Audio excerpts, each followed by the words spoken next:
Hi, it's Sam Cook, the founder and co-host of the Ukraine Military History Podcast. And I'd like to welcome you to my favorite type of episode, which is the story of regular soldiers that are fighting in this war. Ultimately, military history has a huge amount of stories, typically about politicians and military leaders and generals and commanders. But ultimately, the hardest work is always done by the soldier on the ground. When I was a troop commander serving in the United States Army from 2000 to 2013, I got commissioned as an officer, and I was always amazed and humbled by the soldiers that came into my troop when I was preparing to go back and serve as a troop commander in Iraq from 2006 to 7. I remember I would have this rule where I would meet with every single soldier who came and joined our cavalry troop. I just wanted to have a one-on-one conversation with them, get to know them, understand them personally, because I knew I'd be commanding these soldiers in combat, and if worst came to worst, I'd have to talk to their parents if we ended up losing them in combat. So I took that responsibility very seriously. And what always amazed me when I spoke to these soldiers coming into our office was they had knowingly signed up for being a soldier in the United States Army right after 9/11, after our country had been attacked. I always wondered myself, what would I have done? I joined the Army in 1996. We were at peace. I got commissioned as a United States Army officer. And obviously, after the war started, I continued serving. But I always asked myself, what would I have done if our nation had been attacked? Because I just didn't know. I didn't know the answer to that question. And what amazed me was that these soldiers were signing up knowing that things were getting worse in Iraq, that the country was having a really difficult time there, and they were going running towards the sound of the guns. And that was always humbling to me as a commander, to command the best that I think our nation had to offer.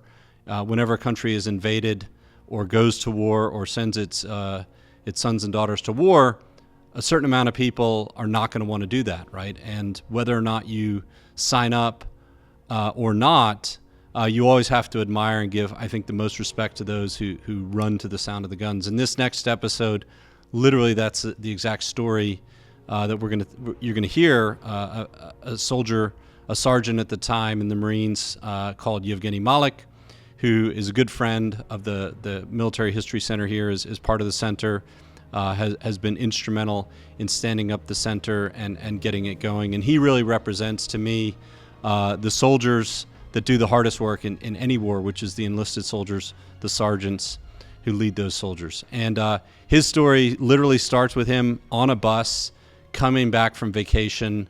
He was on the way to vacation. The full-scale invasion happened. He could have stayed away. He could have been out of the country, left his unit, and not done that. But that was something that he literally would not even think about doing. He tells this vivid story about getting on a bus, seeing everyone else fleeing the country as he's literally going back on a bus from vacation to rejoin his unit in the city of Mariupol. We all, if you follow this war, know what happened. The Battle of Mariupol, he fought there. This episode talks about his story all the way from his childhood, going to study abroad at an English-speaking university in the Czech Republic. He was born and raised actually in Poltava, which is a very famous town in Ukrainian military history, which we discuss in detail in this episode. But really, this story to me exemplifies the reason why Ukraine is still standing as a country, because individual soldiers, sergeants, volunteers at the beginning of the war decided to make a stand and fight for their country. So this really represents that. This is actually the first in a three-part series with Yevgeny sharing his story. Rob Lee, our other co-host, he did a two-part interview. It was long enough where we decided to split it into two parts, where Yevgeny talks about his experiences at the Battle of Mariupol, going into captivity, and then he ends up detailing in excruciating and graphic detail what it was like to be in Russian captivity for 2.5 years. So this is the first in a three-part series that I had the privilege of doing with Yevgeny, talking about his youth, really a microcosm of the history of independent Ukraine, which Yevgeny grew up in, and how he made the decision to decide to join the military. He was actually out of the country when the war started in 2014, decided it was his duty to come back and serve Ukraine. So that was his first commitment to service, and then finally going literally towards certain death and or captivity in the Battle of Mariupol, knowing that at the beginning of the war, making that decision to go anyway to rejoin his unit and fight alongside them. So I really hope that you are impacted by this episode as much as I was giving the interview, and the following episodes with Rob Lee talking about Ievgen's story through the Battle of Mariupol all the way to his release from and recovery from captivity at the hands of the Russians, where he spent 2.5 years. Before we start this episode, I just wanted to make a quick word to mention our sponsors. I'm going to give you a brief introduction for our sponsors, and then at the end of the show, we'll do a longer discussion about each sponsor and what we're offering so that you can get right into the content. So this podcast is funded by the Borderlands Foundation. The Borderlands Foundation is a foundation that I established to make sure Ukraine's heroes are never forgotten. And we have two main centers that are, in effect, the sponsor for this podcast. The first center is the Ukraine Military History Institute. It's an English-speaking and Ukrainian-speaking center, which is, our mission is to translate Ukraine's history from Ukrainian into English for the world to consume and learn from. Ukraine has a lot of allies who've supported it. Almost all of them, the common language of military officers, military historians, and professionals is English. So the Ukraine Military History Institute created and sponsors this. And I'll tell you all about our programs and how you can support the Institute at the end of the episode. The second sponsor for this podcast is the Ukraine Center for Traumatic Stress. This is also part of the Borderlands Foundation. It's a center dedicated to research and raising awareness and helping to bring in to Ukraine cutting edge therapies, treatments, protocols, and education related to post-traumatic stress disorder. The heroes of Ukraine that are fighting this war, whether they're Ukrainians or foreigners who've come in to fight side by side with Ukrainians, they're writing this history, which creates the stories, which creates a strong future country. And those memories have costs, so we're dedicated to helping advance the research, treatment, and breakthrough that all soldiers, veterans can have dealing with and overcoming post-traumatic stress disorder and mental health that arises from their service. And then finally, our last sponsor is the Borderlands Group. This is a for-profit company that donates the money to fund the Borderlands Foundation and all of our programs. I'm also the founder and president of that organization. And we do military advisory for defense companies working inside Ukraine, and consulting and software development and technical work for both governments and military defense companies. So with that, that's our sponsors. At the end of the podcast, I'm going to tell you a lot more about each sponsor if you're looking for ways that you can contribute to the Borderlands Foundation, our two centers, or if you'd like to work with myself, Rob, and other contributors for this podcast. I'll talk to you about how you can get in touch with us through the Borderlands Group for that. So welcome to another episode of the Ukraine Military History Podcast. I'm here with our co-host, Ievgen Malik, who's a former Senior Sergeant of the Ukrainian Marine Corps. And I want to spend this episode, Ievgen, talking about your personal story up until captivity. We have a couple more episodes right after this about your time in captivity, filmed with a senior researcher with the Borderlands Foundation, Rob Lee, top Russian war military analyst.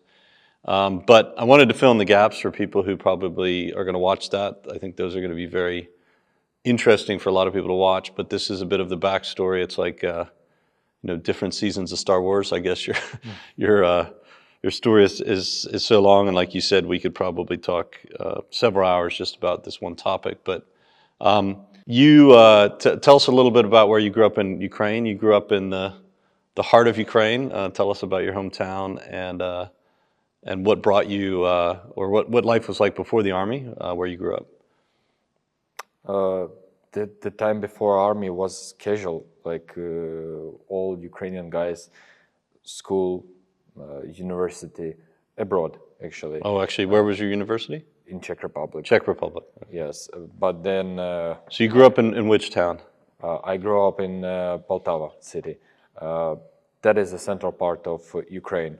Yeah, eastern side of Dnipro, the river Dnipro, but still that is the center part, and this Poltava region is truly old, the same like Kiev. Yeah. It is Pereyaslav. Even this city existed even in Kievan Rus time. So, So Poltava has a very interesting history because it's very old. It's actually a smaller city that's Ukrainian speaking, whereas a lot of the bigger cities became Russian speaking during the Soviet period. yeah. And it also had a very famous battle there, which I studied. Yes, this battle with the Swedish troops. I think it was the last battle Sweden's ever fought. In our region, yes. Yes. Yeah, very famous. And what is interesting about the Poltava city, you got there two ancient like manuals, statues. Statues. One statue is for Peter I, Peter the First. Peter the Great, who won this battle, and the second statue is about Mazepa, the hetman, who was fighting against Peter the First. Yeah. So this is I don't think you can find something like that in any post-Soviet city, like two statues of generals and chiefs who were fighting each other.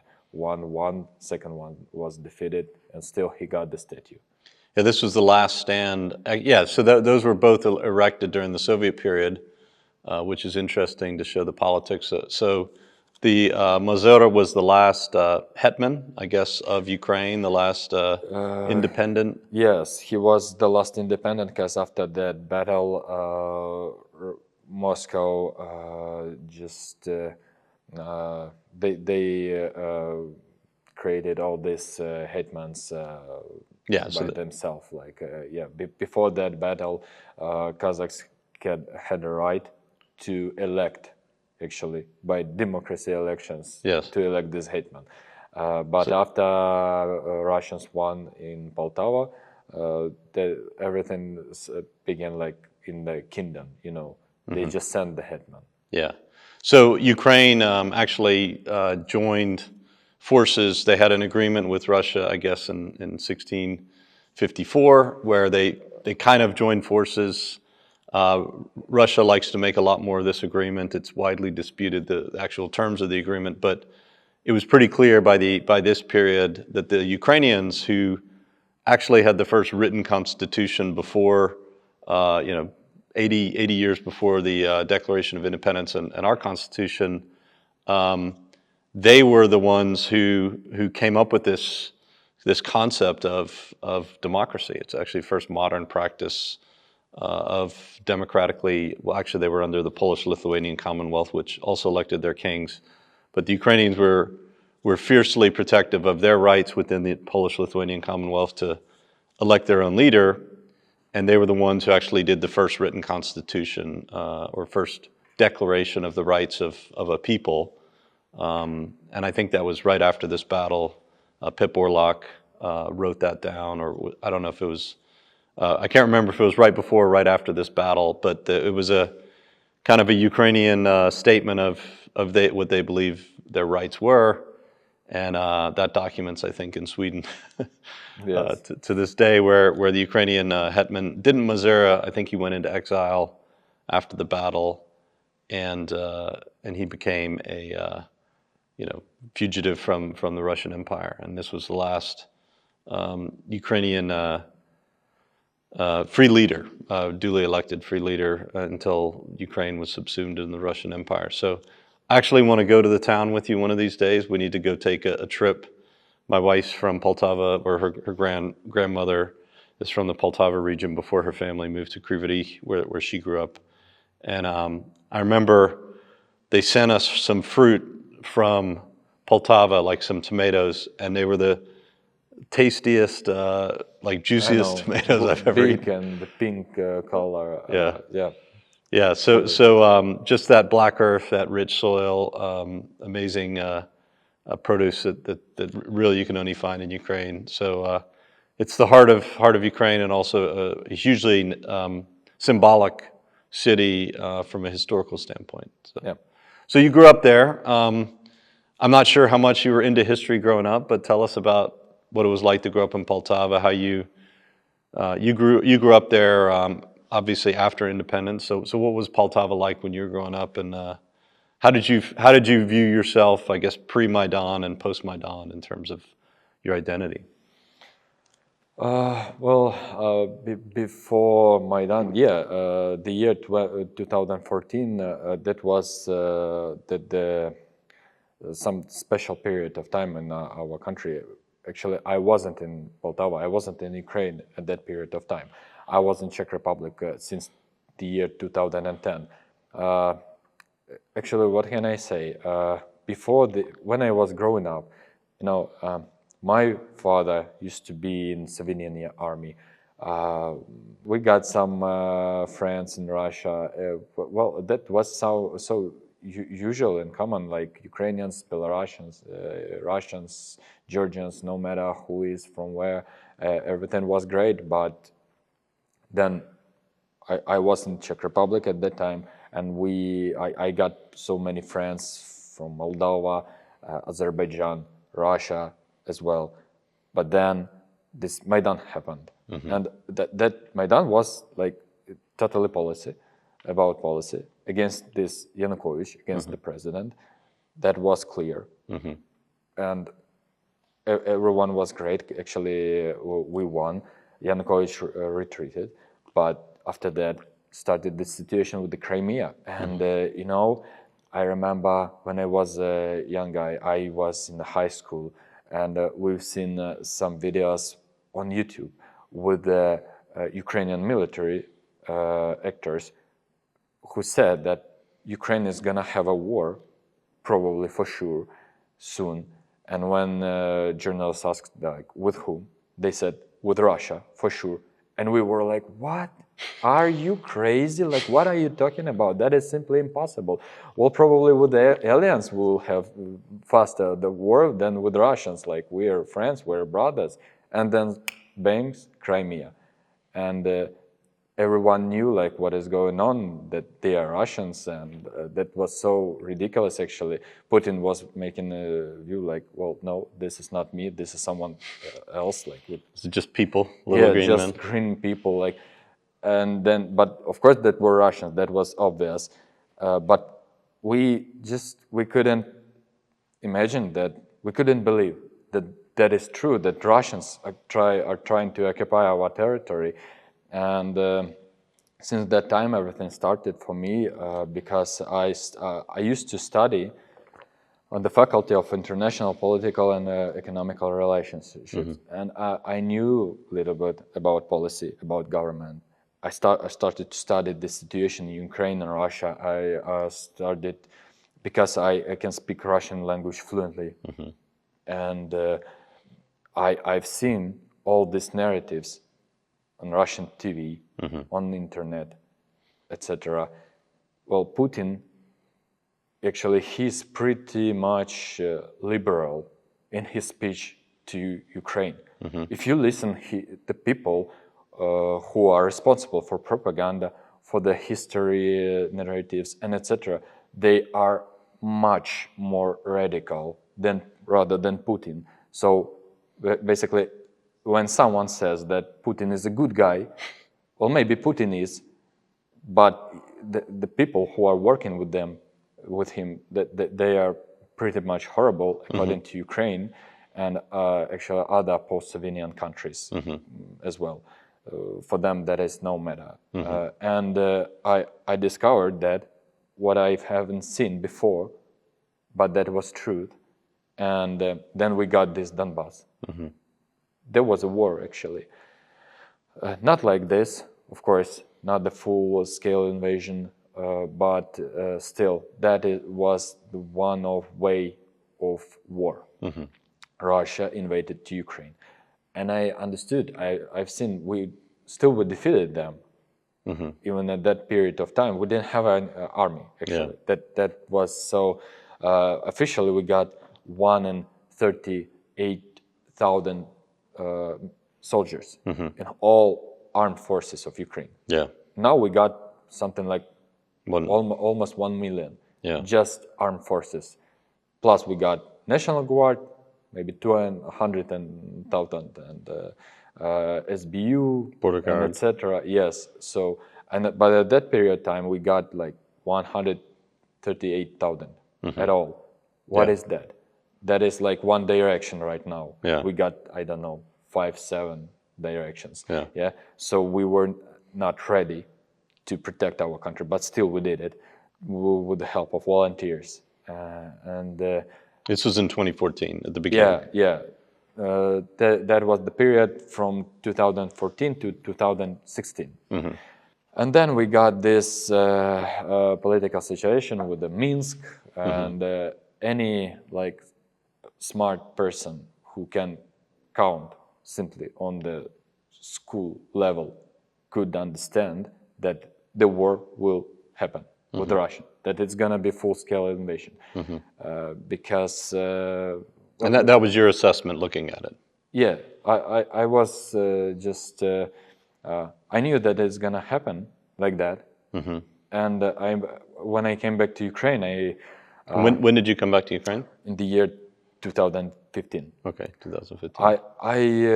I wanted to join to the army at that period of time.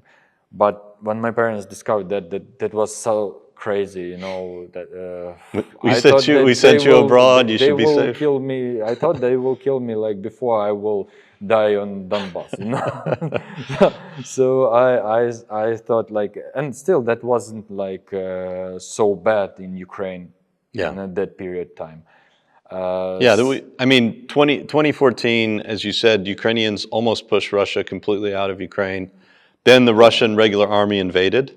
Yes. And actually, there were Ukraine was suffering a lot of defeats at the hands of the Russian army in Ilovaisk in August of 2014, and then in the Battle of Debaltseve in 2015. So the Minsk Accords, as we were saying, were not incredibly favorable to Ukraine, but the political leadership at that time made the decision that it was better to stop the fighting with at least the large-scale fighting at that time with the Russian army than to continue. And the front lines didn't really change that much since January of 2015. There were some movements and flare-ups over the years as you were coming in and back to Ukraine in 2015 and 16. Obviously, there were moments and different battles like Avdiivka and other things.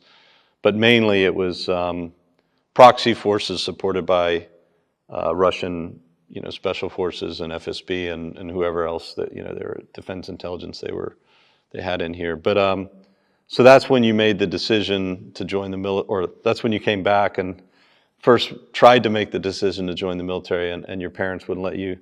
So continue with what you did until you joined the military. Actually, I was thinking about it all the time. I loved army. I respect it. I did it since I was a child. All my toys were like tanks, soldiers, and like guns, swords, and etc. I did this sport. I thought like, that army. For the first half of my life, army was plan B for me, but the older I grew up, more I thought that this is gonna be plan A. And in the year 2018, I made a decision to join the army, but at that time I didn't tell to my parents. You didn't make the same mistake twice. Exactly, yeah. So that was a big surprise. I found what did you, just quickly, you come back from university, you studied international affairs. What did you do for the 2 or 3 years before you joined the army? I was working in my native city in Poltava, but that was not interesting. Civil job is horrible. I don't know how people survive with it. This is something unbelievable. I lived like that 2 years. But till the very end, I didn't even know, is that 2 years or 1 year? Like, where is second year? Like, that it was lost. Like, I was working just since 8 to 5 every day. It was at an advertising agency, right? Exactly. Yeah. So that was not interesting for me. And then I decided that that's it. That's enough. The war is gonna happen. I like the army. What am I doing here? I have to make a decision. And I spoke to my friend. I tried to find a truly combat battalion. And my friend said that, well, there is one, so the special one, the first Separate Marine Battalion. And I was like, wow, Marines. I knew in Ukraine, everyone knows about airborne troops because they are pretty much popular in Ukraine. But I didn't like airbornes because of you have to jump with this parachute. I don't really see, even then, I didn't see any reason to use this. How can you use it in the battlefield? Well, Russians showed that is not pretty much effective. And even then, I knew that is not effective. So, but I wanted to join to some assault troops and marine troops. Exactly. That was, and this first Separate Battalion, that is the oldest battalion of Marine Infantry of Ukraine. So when I discovered that they exist, I didn't think a lot. I just went to Mykolaiv city and signed a contract. Came back home, just made my parents glad, like showed them this paper, and that's it. So since July 2018, my army life started. So what was that like for you, just going through basic training and getting into army life? Well, that was interesting, of course, and not bad. I think, well, first of all, you have to understand, when you join the army, you always, you're waiting for something special and unbelievable, as if you're gonna become like Rambo or Schwarzenegger from Commandos, but the truth is not. It's not like the that. Movies. Yes, that's not about the movies totally. But still, that is about discipline. That is about ruling your life and taking responsibility. And still, that is much more interesting than the civil life, because in army, in army you have to take the responsibility which you would never have in your civil life, because no one will give to the 25-year-old boy BTR which costs like $150,000. But, and you have to be responsible for that, and that can kill. Actually, that got a machine gun, so you have to take care about about your team. You have to be responsible for all of that. Your people and your equipment. Of course, yes. So I remember when I was a platoon leader, signing for something like $10 million worth of equipment I was responsible for it. Yes. So that makes you like to be in all this situation, to work, to make your brain work, and etc. So that is much more interesting than the civil life for sure. And I got 2 months of basic trainings in a camp of Marines. That was not like a Marine Corps, but Navy SEAL. I think. Yeah. But after that, I got to this to my battalion, and I remember that first half year, I got just polygons, shooting, fighting, writing. So polygon is the range. Yes. So I got like, and what that was so funny, because I got one friend. He got to Marine Brigade as well, but he was going to join to the Marine Brigade, 36th Brigade.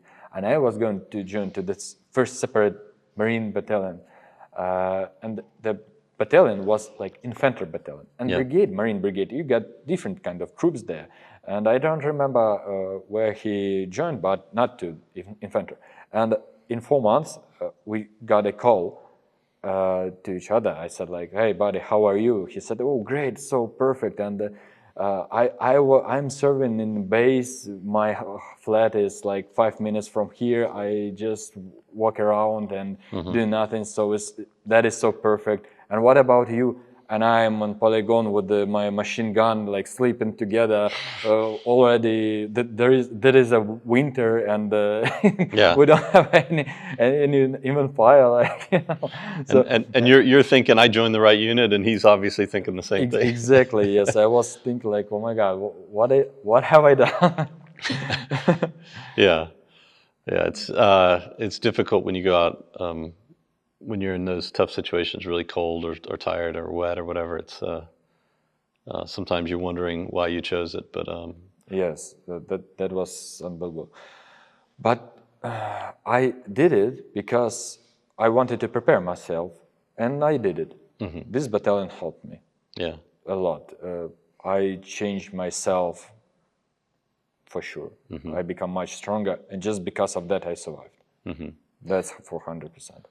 Because you chose the toughest unit, you survived combat. Yeah. Because if I would get to this captivity, being mobilized civilian guy, I would kill myself. Yeah. A lot of people when they join the army, I served in the armored cavalry when it was, elite armored formation, and you always want to go to the best unit that's most challenging. Yeah, you're going to have the toughest fights, but a lot of times you think you have a better chance of fighting and winning and surviving if you're in a really good unit than one that's not quite as well trained and disciplined. So that's why today, even when a lot of people, instead of getting mobilized, they'll volunteer so they can join some of the better units in the Ukrainian armed forces, which is an option. So when's the first time you went to the front lines as a Marine? I know that before 2022 there were tours of duty on the front. What was your first? I got 2 rotations before the full-scale invasion in the year 2019 and in the year 2021. Yes, each of them was half a year. So half a year in the front line once, and second time. And first time I was just mariner, machine gunner. Second time I was a squad leader, so I got my own position with the 10 people. You were a sergeant. Exactly. Yeah. So I developed. Yeah. Each time I developed, and that was great. And which part of the front line were you serving in when you went there? Always that was Sector M, Mariupol direction. Okay. All the time. That was a well-known place for mariners. Yeah. You could find there or mariners or these mountains, mountain riflemen. Yeah. We got brigade number 10 and brigade number 128. Actually, brigade number 128, that is brigade from the Czech region, a very old, ancient brigade, and they were truly strong. Yeah. So you'd rotated through the Mariupol sector, and we talked about this before. Coming into 2022, what was your battalion doing? Were they still, and at this point, had you moved to the 36th Marines, or you're still in the 1st Marine Battalion? The situation is that 1st Separate Battalion is one of infantry, one out of 3, but infantry battalions of 36th Marine Brigade. Okay, so just one of the infantry battalions. We are separate because we got a separate base. Yeah. That was the situation. So was your battalion on the front lines at that point, or were they off the front lines leading up to the full-scale invasion? We were exactly on the front line, and the situation is that my battalion was on the front line From the very beginning of the year 2022. So before the full-scale invasion, the guys were there approximately 2 or even 3 months. Okay. I was not on the front line because I got courses, special courses, in Desna. Yeah. That is some study center, I think. Yeah. Training center. Training center. Yeah. And after that training center, I got a deal with my commander of my platoon that I'm gonna have a vacation. Yes, in February. February. Okay. Yes. This day, 24th of February, the year 2022, I have booked already a number in Sharm el-Sheikh in Egypt. Yeah. So I had to be on the sea, actually lying like somewhere there, having a rest. But there were everything clear, like we got all this news on TV. I was watching it, and I thought like, yeah, probably I'm not gonna go there. And my commander, I just remember that was a Monday, my commander wrote a message texted on Telegram to me that, do not hurry up with your vacation, with your trip. I said, yeah, of course, I understand. And I just went to sleep. I got a dream. Yeah. And I woke up on Tuesday morning, and I understood that I'm not gonna go to Sharm el-Sheikh for sure. And in half an hour, my commander of my platoon wrote a message: just take your stuff and come to Mariupol. Yeah. That's it. And where were you at that point? Again? Where were you at that time? Poltava. You're in Poltava. My native city.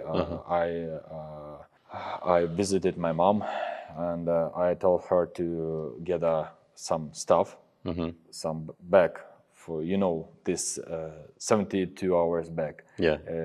Yeah. And I went to Mariupol by bus. I bought the ticket and went to Mariupol. And I remember I was riding there to this city, and I read the news, and I've seen that all these, pro-Russian policymakers in Ukraine, they were escaping from Ukraine by their private planes to Spain, to Italy, to Russia, whatever.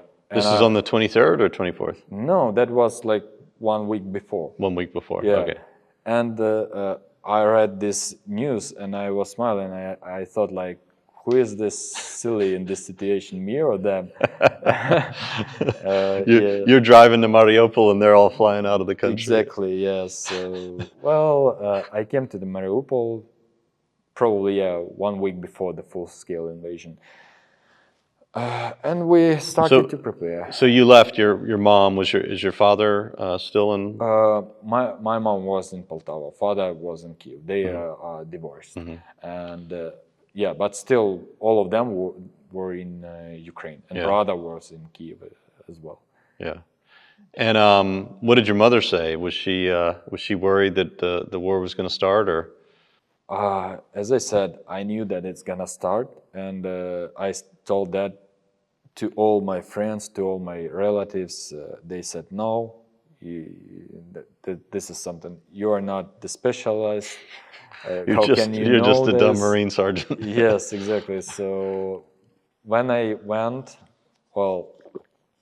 I don't even remember what my mom said, but she was upset, of course, but she didn't show that because she is really strong, and she knew that, if your son is Mariner, then something like that can happen. Yeah. Whatever happened, Marines and airborne, they are the first who go. So, yeah. Yeah. So you get to Mariupol, and actually were you in the same battalion as Sean Pinner? Yes. Yeah. He was in airborne company, I think, and I was in the 2nd Infantry company. So Sean was in the double crazy. Yes, everyone knew that this airborne company is totally crazy because they got the craziest surgeons there, and I wanted to go to airborne company as well because everyone said that they are the best, but then I discovered that they are the craziest, because if you are Marine and in airborne company of Marine battalion, then you simply, this is like a captivity but in your own country. And we're gonna have Sean on another episode and talk about his story, because he's actually the one who introduced me to you, actually right after you left captivity, and really glad he did. Did you know Sean well, or at that point, or? No, I knew more Ridley because I was a translator when Ridley came as a volunteer. Daniel Ridley, or? I think, yes. I don't know his second name. Yeah. I know his first name. Ridley. I remember that time my commander of my company was main officer of base. He was on duty. And he called me by radio station because I lived on the base territory at that time. I was a mariner. I didn't have apartments. Yeah. And he said, like, come to me. I came, and he said, like, look, there is some guy foreigner.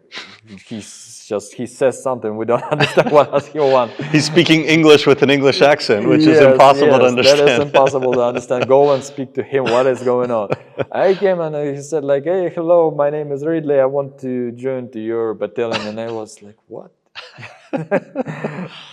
Dude, where are you from? I'm from Britain. What? What are you doing here?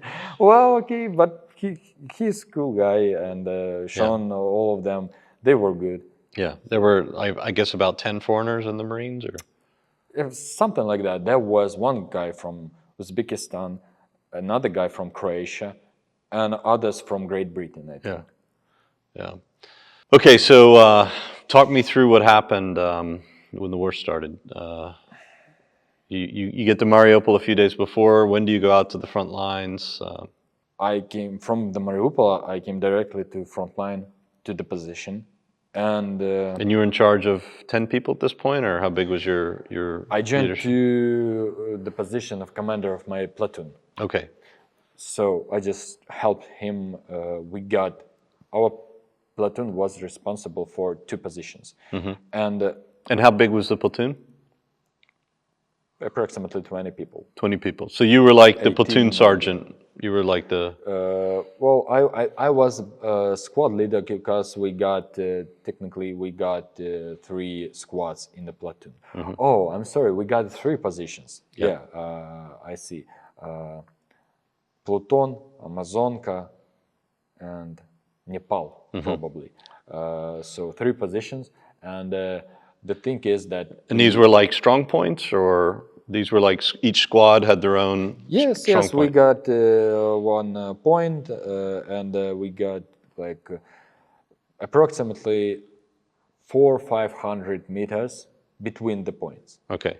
And I was with my platoon leader on 1 point. So your platoon was guarding a sector that was about 1.5 kilometers, 1.1 to 1.5 kilometers. Yeah, I think 1 kilometer approximately. 1 kilometer, 1 and 200 maximum.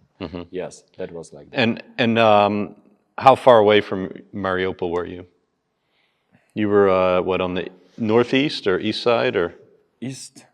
Northeast, yeah, because we got, as I said before, in our brigade we got 3 battalions, and our battalion was the north one. Then goes battalion 501, and then battalion without a number, that was like a line infantry battalion of brigade. So, and they were connected to Azov Sea. Okay. Yes. Then. And who was to the other side of your battalion? Was there any Brigade units? number 53. Brigade 53. Land Forces. Got it. Mechanized brigade. Mechanized brigade. Exactly. So they were like going up towards... To the north, because the line was from this Azov Sea to the north. To Avdiivka area. Yeah, exactly. To Donetsk and further then it turns to the eastern part to the Russian border. Got it. So your brigade sector was how big, approximately? Was it about 20 kilometers, 10, 15? More. Yeah, like 30 kilometers? Maybe 30, yes. 30 kilometers. So 30 kilometers from the Azov Sea all the way up to... To the north part, the last north point. Okay. So how well did you understand the situation among the other units around you, or were you just really focused on your platoon? What was your understanding? We understood everything. Like, you don't need to be I don't know, senior officer, Superman specialized to understand that you are in the SC. Actually, yeah. I'm sorry, of course, but that was Yeah. So obvious, and that is the minimum. How can I describe this situation? Because when there was only one road from this Donetsk Republic, Russian Federation Donetsk Republic, to Mariupol, and that road was crossing our position. Okay, so my platoon. So you were defending the main road. The place where the Russian tanks could go. Yeah. So when we understood that the war is gonna happen, and we were studying the map with my commander of my platoon, and he understood like what is going on, what is gonna be. He first of all he becomes red, then he becomes blue, and then gray, and then he got all the colors on his face. On the spectrum, yeah. Yes, and I just understood that if we will survive, first 2-3 days, that's gonna be a miracle. So which highway was this that comes straight to Mariupol from Donetsk People's Republic, as they called it? I don't remember the name of this highway. So it's the major highway. Not the major, one of, but the battalion had a line, and there was just one road. In the whole sector. Yes. And your platoon's... And our platoon was like in front of this road. Okay. So if tanks are going, tanks, they do not go across this land. Yeah. Because it's too hard. Especially that was the end of February. Yeah. So that was so wet, and that was simply impossible. The ground had not frozen over. To move through the fields. So they needed some roads. And there was only one road, and we knew that. And so we got just one anti-tank rocket launcher. Just one? Just one. And which make was it? Soviet one, or? That was Ukrainian one. Ukrainian one. Korsar. Pretty good, actually. And how many rounds did you have for it, or how much ammunition? Is it just one shot, or how many for the Croissant? I don't know for sure, maybe 6 or 8 rockets. So you had about eight rockets with one launching system. Yes. What other weapons did your platoon have? Probably 4 NLAVs, or 2 or 4. 4 NLAVs, British NLAVs? Maximum 4. On my position, with the commander of platoon, we got 2 for sure. Then we got the Shaka, that is very old Slovenian machine gun. What's the caliber on that again? 12.7. Okay. Something like Brownie. So kind of like a 50 cal, yeah. So big machine gun that can take out light armored vehicles. Yes, light vehicles. Yeah. This is not armored, just light vehicles. Exactly. Because 50 cal can sometimes, yeah. Because sometimes commanders, they give you this machine gun and say, well, take out that tank. Yes, you see, this is really good stuff. You can manage, but you can't. Yeah. Then we got SPG-9, that is anti-tank grenade launcher. Slovenian as well. And how many grenades for that? A lot. A lot, okay. But you cannot stop modern Russian tank by that. Very old Slovenian or BMP. 1 second, no matter. Then we got RPG and PKM, of course, but that is... and how many PKMs? 1, 2, 3. 3 PKMs. So three crew-served machine guns. Yes.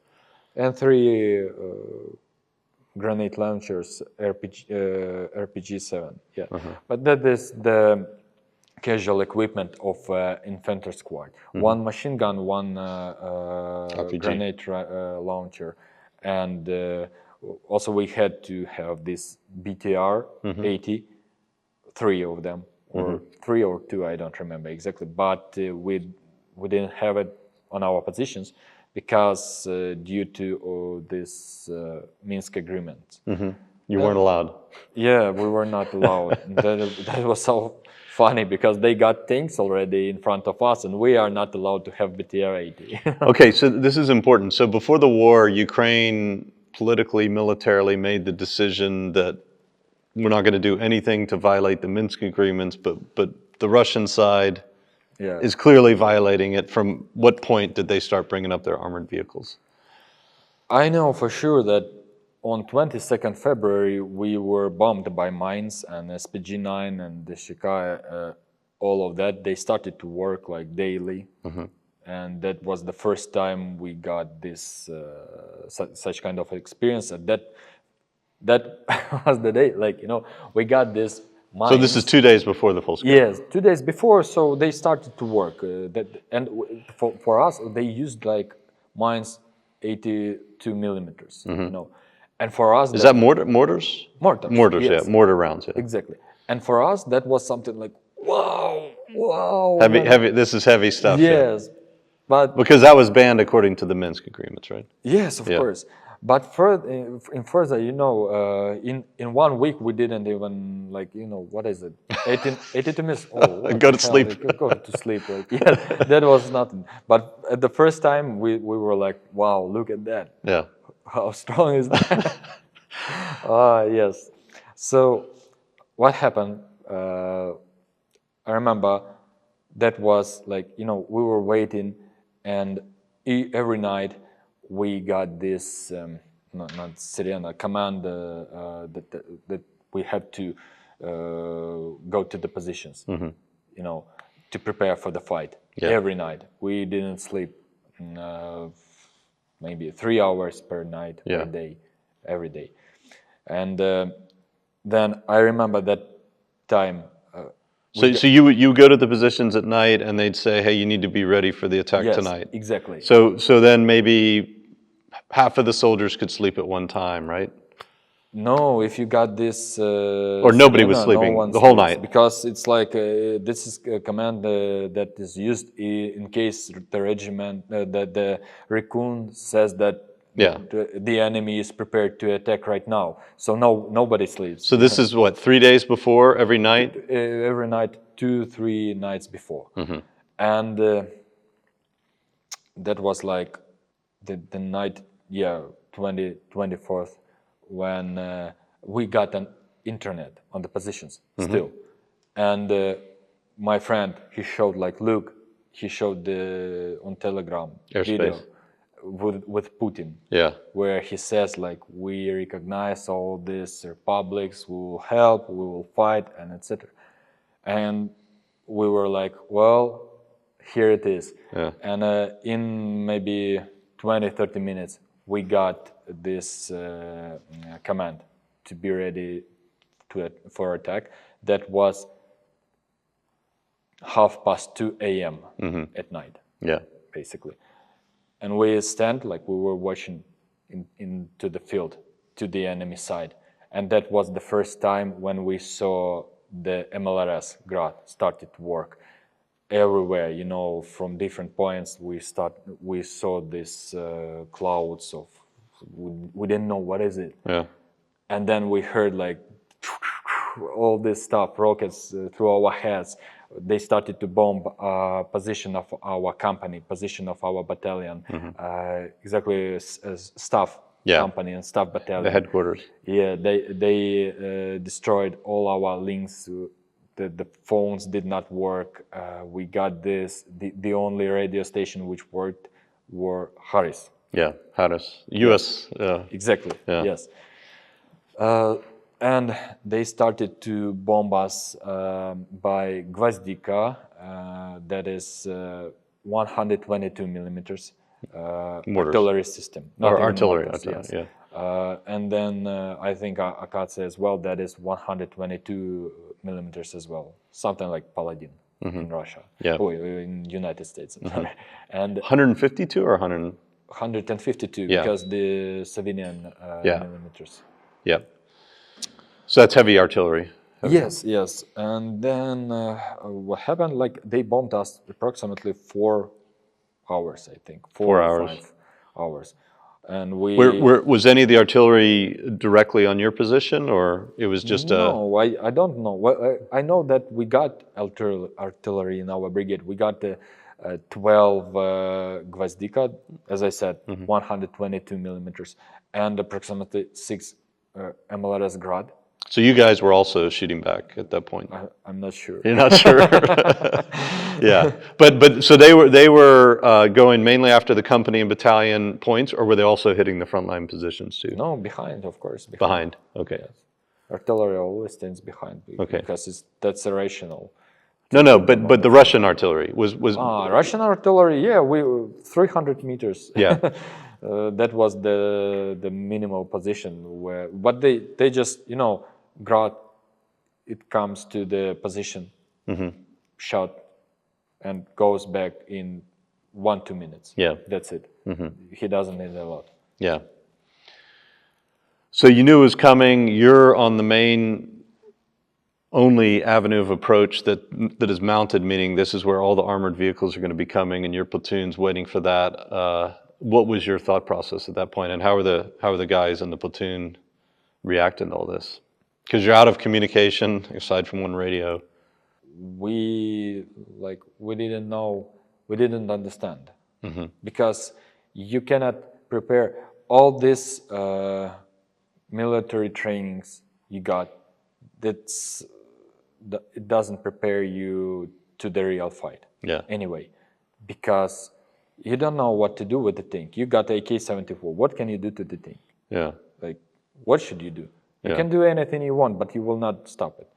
So that is as if like you go right now to fight with Klitschko in the boxing ground. Like, what would you do? Yeah. You can do anything you want, but you will not win. Yeah. Of course. Yeah. So we were just, but we got the command to stand. Okay, no problems. Stand and fight. Yeah. Yes. And I remember the situation was like we get run out of energy in Haris. So the batteries. We needed to reload the batteries, and but that was pretty much dangerous to go because Russian drones controlled the space, and if they saw anything, they used mortars and artillery systems to attack. No matter is it one soldier or is it like machine we kill some. They use just mortars and artillery all the time. So I took the this radio station batteries and went to the left position of our company because they got the regenerator, which could work with the petrol. Yeah. And they were the only, that was the only position with the electricity due to it. So did you go by yourself to that position, or? Me and another mariner. Two of us, we took the batteries from all the 3 positions of our platoon and went to that position. And when I came there, there was my old friend, sergeant as well. We spoke like, how is it going on? And he was more like experienced than me because he used to serve in this 3rd Regiment of Special Force before, and he was in Ilovaisk as well. Yeah. And he said, well, man, we are done. Don't even think about like it's gonna be this is the end. Like, but he told me that by one by, of course, not with the other mariners, because you can't say them such things. And but to me he said because we got good cooperation. He said that, dude, we are totally done. I'm telling you, that is gonna be even worse than Ilovaisk. Yeah. So Ilovaisk was a battle where Ukrainian forces were surrounded, and then more than 600 casualties per one night. Yeah. So what was further? I said like, and I used to be on his position before. That was my first rotation on this position. And I said like, let me go with you. I want just to see how does it change. How did it change? And he showed me all the positions, and I saw like really good position, you know. And in some case, he said like, yeah, very good, but very close to Russians. I said, yeah, I know, I remember 400 meters. He said, no, 300 meters. Here are their tanks. And I said, what? He said, yeah, Russian tanks, 300 meters. I said, like, no, this is a joke, that is impossible. He said, no, here's the hill, just go up and watch. And I said, like, what are you talking about? You don't know how things does look like. I just went up to the hill. I just put up my head and 3 shots by tanks, and I got down. And I was like, what the hell? He said tanks, like, bro. And that was the moment the Russian attack started, because I heard Russian tanks started to shoot on in the air of my platoon, and in radio stations I heard like my friend Yaroslav, he started scream like tanks are coming, and the fight started actually of all our company. Yeah, so that was already 2:30 p.m. Yeah. So middle day approximately. So the artillery barrage started at what, 4:30 a.m.? Yes. So they had artillery started to work at 2:30 a.m. and they finished at 6:30 a.m. approximately. And in 6 hours they started to attack. Okay. They started this land force operation by tanks and infantry and. So they lifted their artillery at that point. Yeah. Okay. Like okay. So 6 hours, and it takes them 6 hours to reach the positions. I think they were on the position as well already, but I think because they are Russians, you know, when they prepare some operation, at the last time they discovered that they didn't do something very, something what they need, and that's like, oh my God, we forget this, we forget that. Yeah. Well, let's. So you think later. Because in a classical military perfect scenario, your artillery's hitting all the way until you're. Yes. But they had a big break between the artillery barrage ending. Look, they actually used the hard artillery all the night. But when they started to attack us, they used mortars all the time. Yeah. 120 millimeters already. So they lifted their heavy artillery and switched to heavy mortars. artillery got back. Yeah. And they started to attack us with the T-72 tanks and BMP-2 and mortars. 120 millimeters, 82 millimeters. Basically, that is classic. Yeah. So that was classical frontline attack by Russians. But it took them 6 hours from when their ground assault started for their tanks to reach you. 6 hours. Got it. So in that time period, mortars were hitting all the time. Okay. Yeah. Interesting. So you're at the position. What happens next? We got the fight. Actually, my platoon got the fight, but I wasn't there. I wasn't on the left side of our company with this. With these batteries, and I was like, "What the hell?" And then we got command to retreat approximately in 40 minutes after the fight. We lost 5 guys there. They got to the captivity. Injured, but we couldn't get them. That was simply impossible.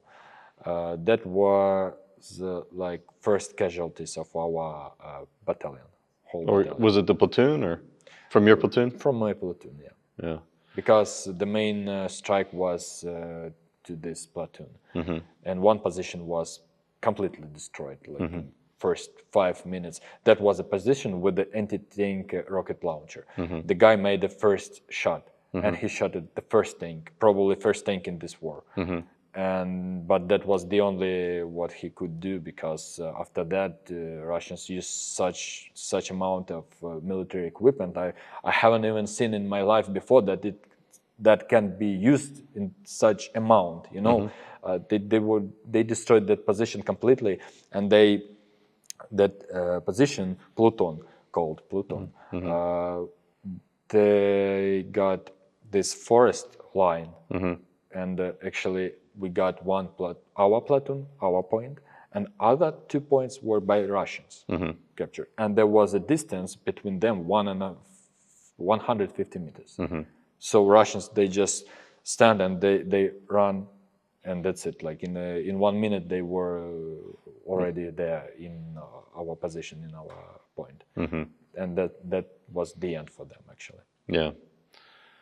So at that point, when you lost that position, Pluton, then there was a call made for the whole battalion to move back because. Yes, because the plan was not.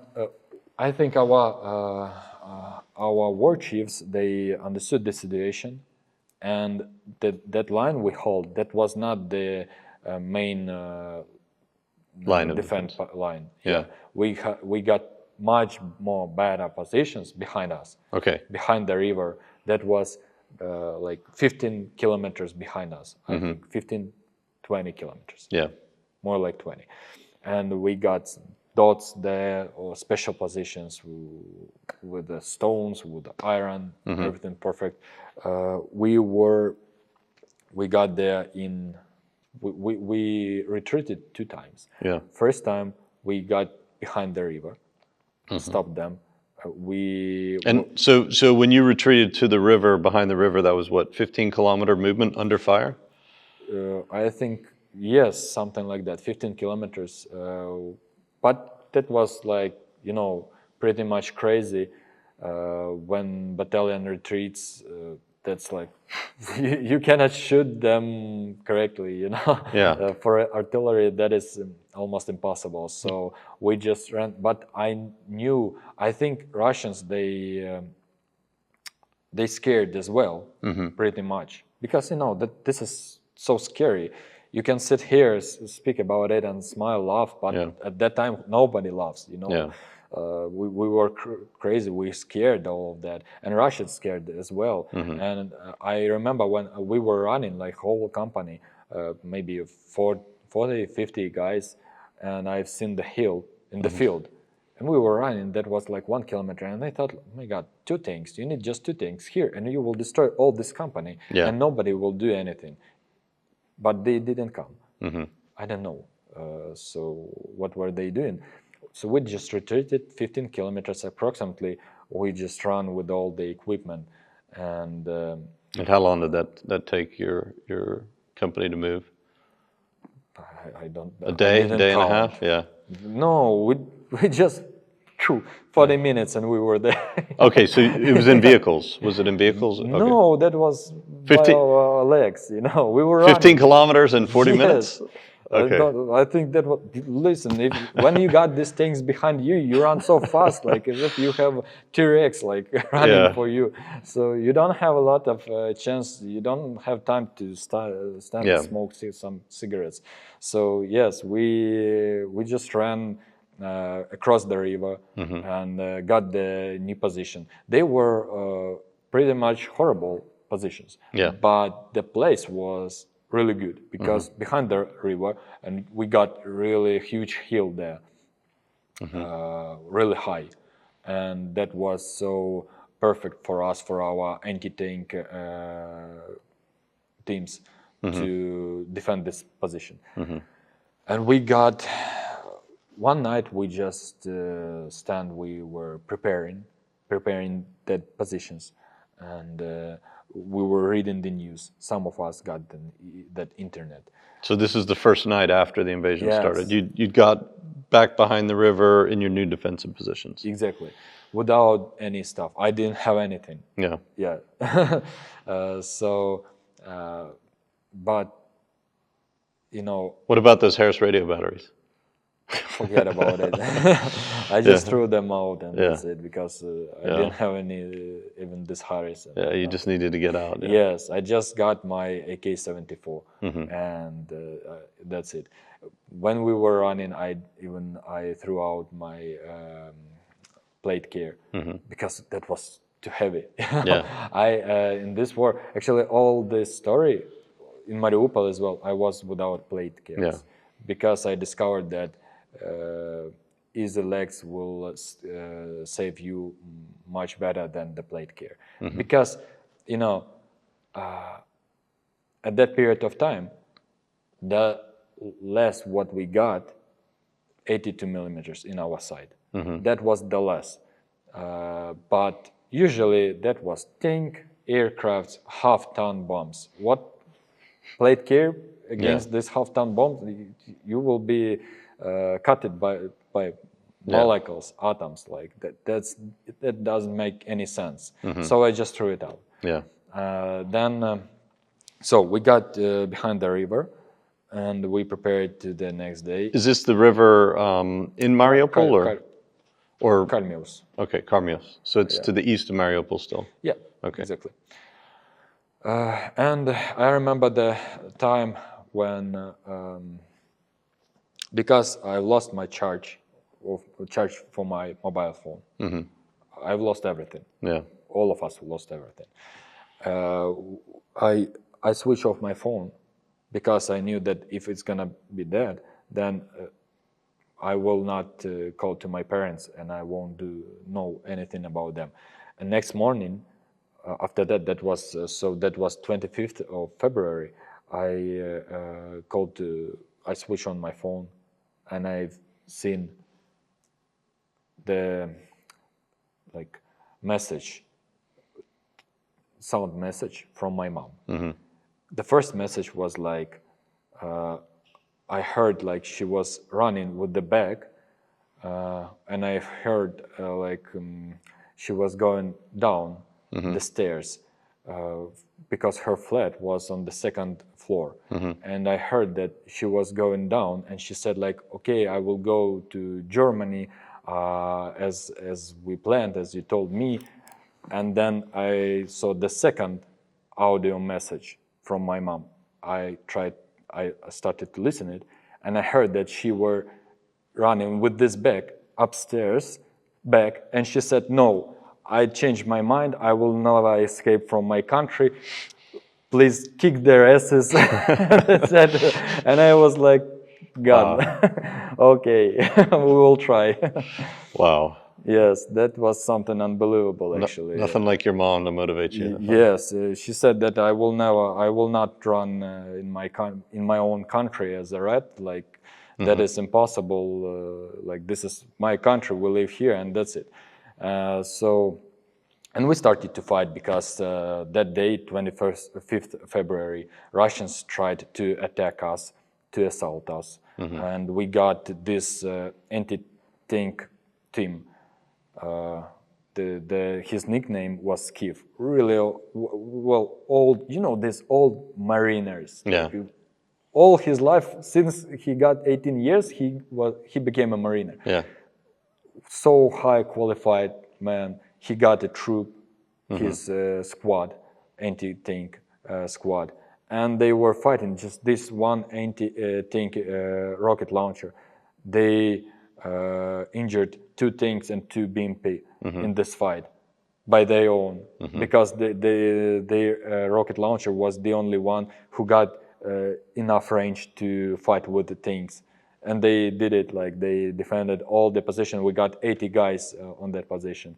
Russians, again, they started to assault us with mortars, artillery, Grad, Hurricane, Uragan, this MLRS 220 millimeters.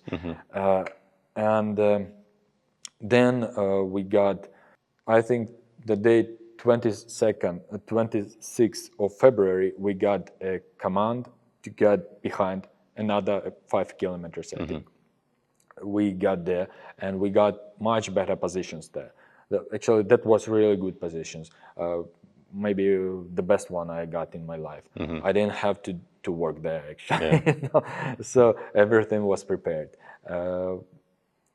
Good position, but... Where were those positions? Right outside of Mariupol, or? Outside. Yeah. The village Orlovskaya. Orlovskaya. Yes. Then what happened, we discovered that Russians got through this Kherson region. They went from the Crimea, assaulted our positions, and they got inside to the Ukraine. And we discovered that one division, whole division, is getting to our back. And that was unbelievable because we held the line, we were fighting, everything was great, and now we got this division behind us. So what should we do? And we got this command, and actually, and moreover, we discovered that Russians, when they tried to attack our battalions this first couple of days, and they didn't manage. And after that, they started to attack this 53rd mechanized brigade, which was on the north part of our flank. And they assaulted them. And we got actually one division behind us and another, regiment, brigade, Russian, which were coming on the left flank. So that was really... So they broke through the 53rd? Yes. Okay. So they were getting behind us from two different sides. That was truly dangerous situation. And we got command from our battalion commander, got to the Mariupol.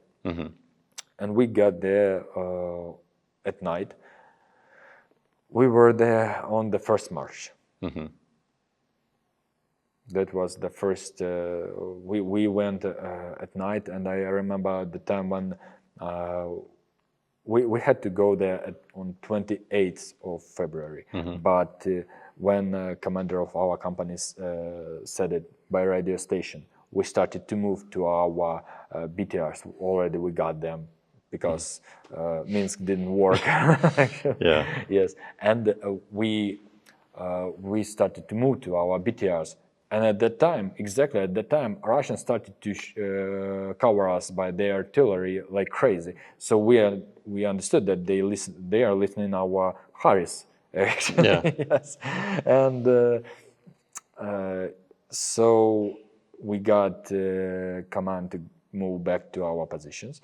And at night, commander of company, he sent just guys, marines, for the commanders of platoons to get the command that we have to move at night, maybe at 2-3 a.m. without light, without anything. We just got into our BTRs and moved to Mariupol. And so you'd successfully defended from 26 till 28 February. You'd held the line, but because you found out from 24th to 28th. Well, yeah, from 24th you fell back twice, but yes, the really good positions you want to hold, you couldn't hold because from the north. We could hold it forever, but we were there 2 days. Yeah, you were getting surrounded from the north, and you had troops in the back. Exactly, yeah, from the north and from the west side. Yeah, actually, yeah. So you had to. The brigade made the decision because the 53rd had lost the line. Okay, we have to now fall back in as a brigade into Mariupol and defend the city. Yes, and when we got to Mariupol, we knew that the Azov regiment is there already, and they were preparing to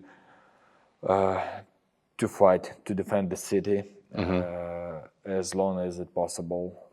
That was the plan for this Azov regiment from the very beginning, as I knew. Even I didn't know anyone from this regiment, but I knew some instructor who prepared the infantry, and he said that yes, this is the plan. Like Azov will fight in Mariupol. I knew that in the year 2021, actually.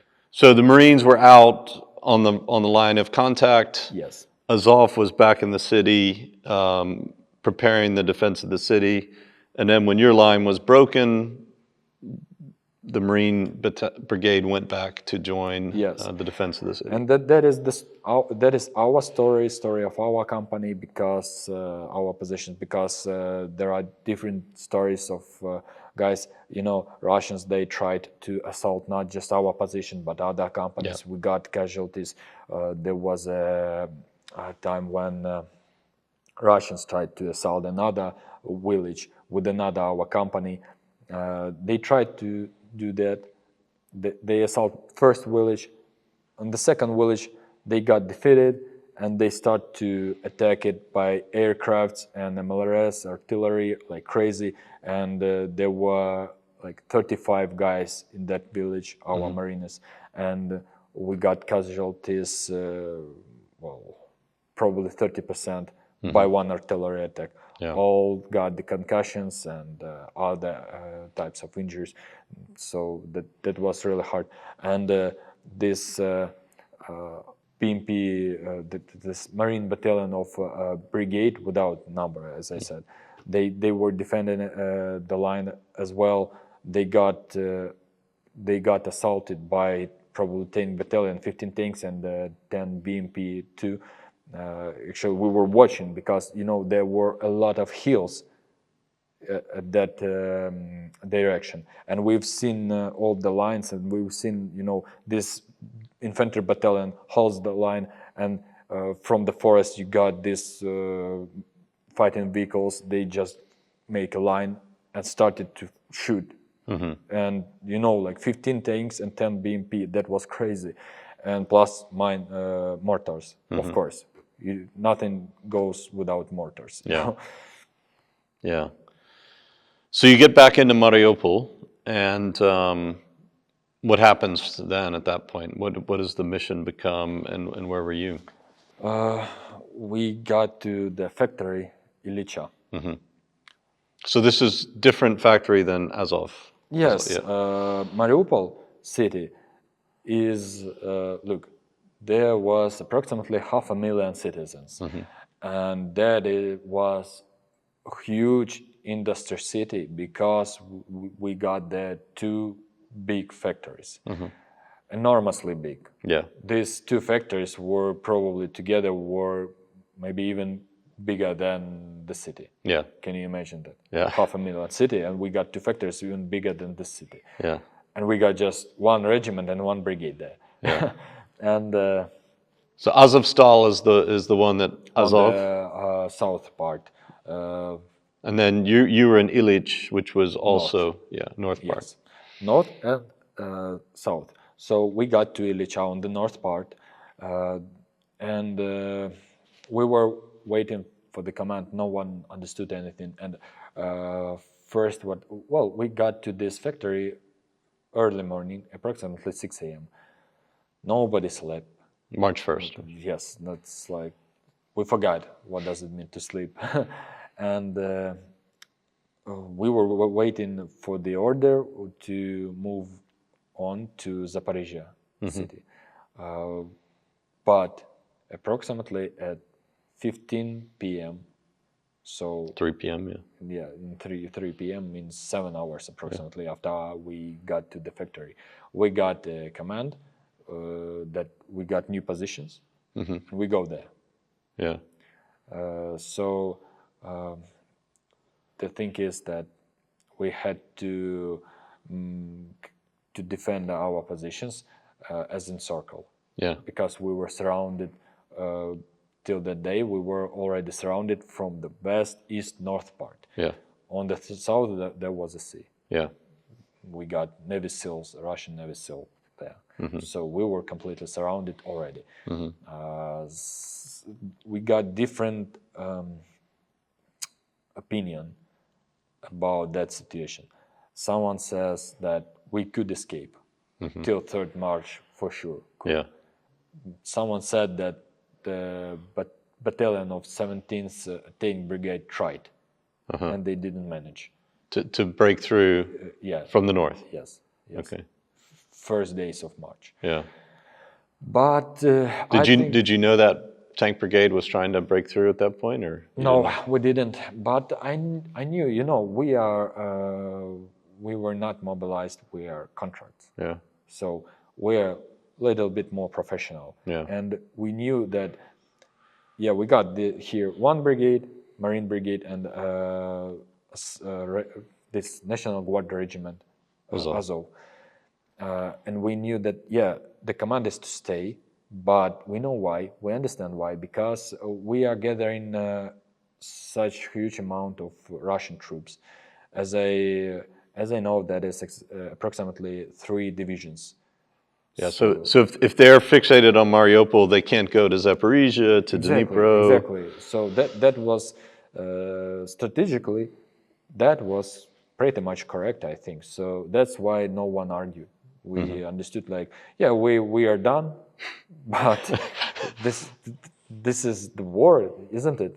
And this is for the greater good of the country. Exactly, because we knew that there were hard battlefields on Kiev direction, Chernihiv direction, Sumy direction, Kharkov direction, Mykolaiv direction, Zaporizhia, and everyone is fighting.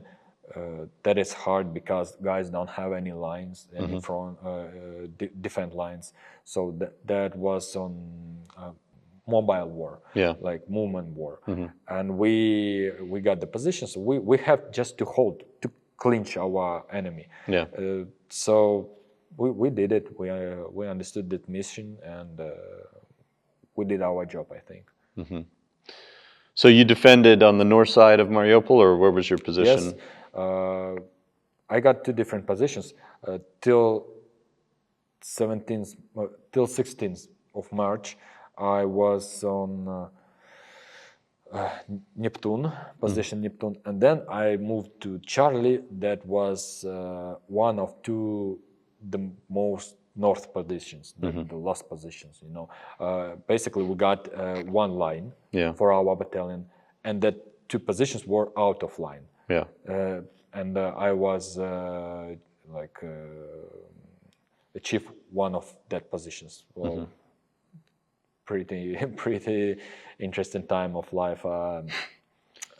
That was Agla fabrica, Agla factory. So Illicha factory was big one, enormously big factory, and Agla factory that was something much less, maybe 3 kilometers long and 2 kilometers wide, something like that.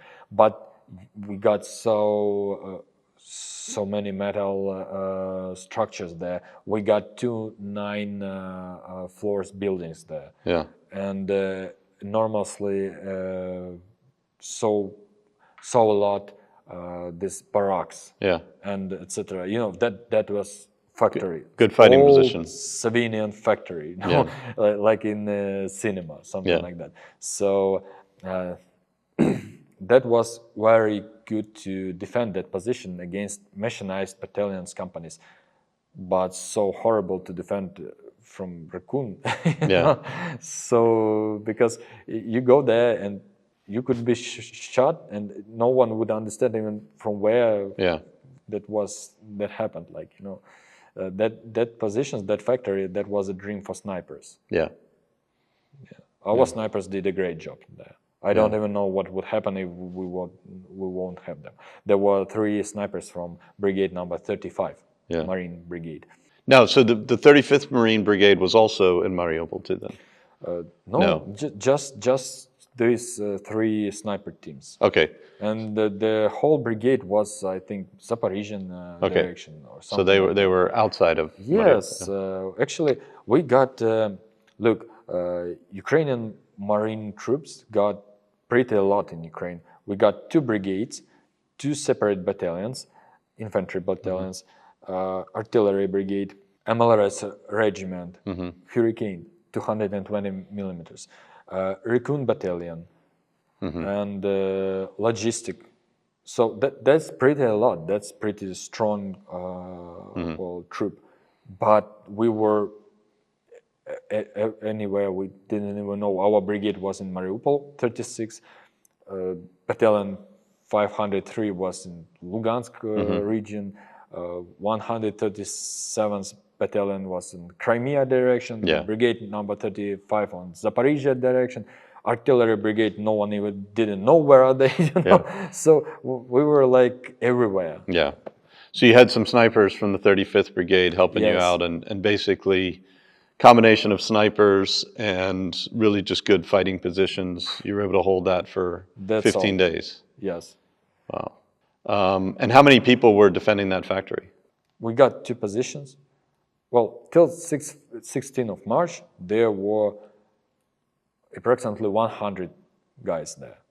But there were guys from brigade number 56. Not a lot, because they got a base in Mariupol. But the brigade was in Donetsk direction. And they left something like battalion with some people just to hold the base. And when the war started, they just joined to our brigade. So we got, there were guys from 56th Brigade, Azov Regiment, and these 3 sniper teams.